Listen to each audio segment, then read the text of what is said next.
नमस्कार दोस्तों, स्वागत है आप सभी का। आप लोग ध्यान दें, आज आप लोगों को हम समझा रहे हैं द्विघात समीकरण ax² plus bx plus c बराबर 0 है।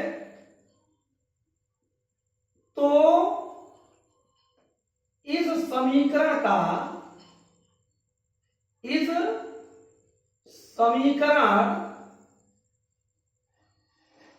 का दो मान होता है। द्विघात समीकरण है तो दो मान होंगे। उन्हीं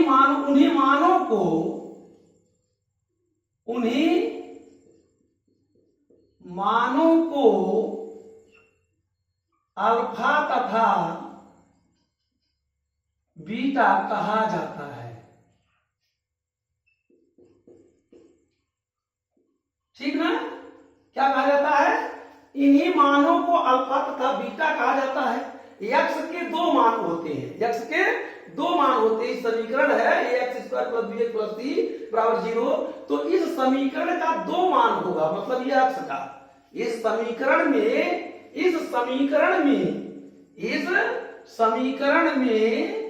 x के दो मान, ऐसे जान लीजिए आप लोग, दो मान होता है। ठीक ना? x का क्या होता है? का दो मान होता है। उन्हीं मानों को अल्फा तथा बीटा कहा जाता है। ठीक ना?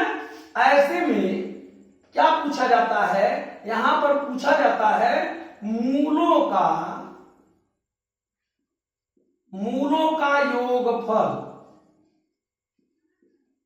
योगफल और मूलों का गुणनफल। ये अल्फा इंटू बीटा बराबर पूछता है, यहां अल्फा प्लस बीटा बराबर पूछता है। ये बहुत ही महत्वपूर्ण क्वेश्चन यहां से बनता है। जो है इस तरह का समीकरण दे देगा, जैसे आपका 3x² plus 2x plus 9 equal to 0, इस तरह का समीकरण दे देगा। अब कहेगा इस समीकरण में मूलों का योगफल ज्ञात कीजिए, इस समीकरण में मूलों का गुणनफल ज्ञात कीजिए। तो मूलों का योगफल बराबर होता है माइनस b बटे a, या इसी को माइनस b का मतलब होता है, देखो यहां b का मतलब x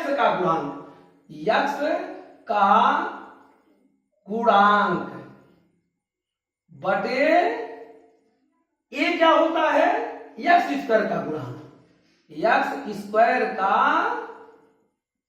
गुणांक। ठीक ना?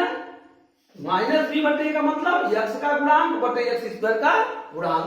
अल्फा इंटू बीटा बराबर होता है c बटे a, या इसको आप ऐसे लिख सकते हैं, c का मतलब अचर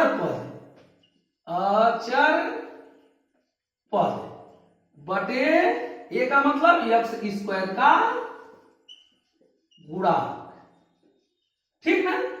इस तरह से अगर द्विघात समीकरण ax² plus bx plus c equal to 0 के तरह का है, जैसे ये दिया हुआ है, मान लीजिए 9x² minus 5x plus 4 equal to 0 दिया हो, इस टाइप का कोई भी इस तरह का सवाल दिया हो, क्वेश्चन दिया हो, तो अगर पूछता है मूलों का योगफल बराबर, तो इसकी तुलना इससे कर देते हैं। a का मान निकाल लेते हैं, b का मान निकाल लेते हैं, c का मान निकाल लेते हैं, और उसके बाद निकालने के बाद माइनस b बटे a होता है अल्फा प्लस बीटा, अर्थात x का गुणांक बटे x² का गुणांक। फिर अल्फा इंटू बीटा बराबर होता है c बटे a का मतलब अचर पद बटे a का मतलब x² का गुणांक। इस तरह से आप जो है मूलों का योगफल और मूलों का गुणनफल निकाल सकते हैं। ये बहुत ही महत्वपूर्ण ये सूत्र हैं। इस सूत्रों के द्वारा जो है मूलों का योगफल और मूलों का गुणनफल पूछता है क्वेश्चन। ठीक ना? तो आप लोगों को ये समझ में आया हो, ये वीडियो अच्छा लगे तो आप लोग लाइक करें, सब्सक्राइब करें।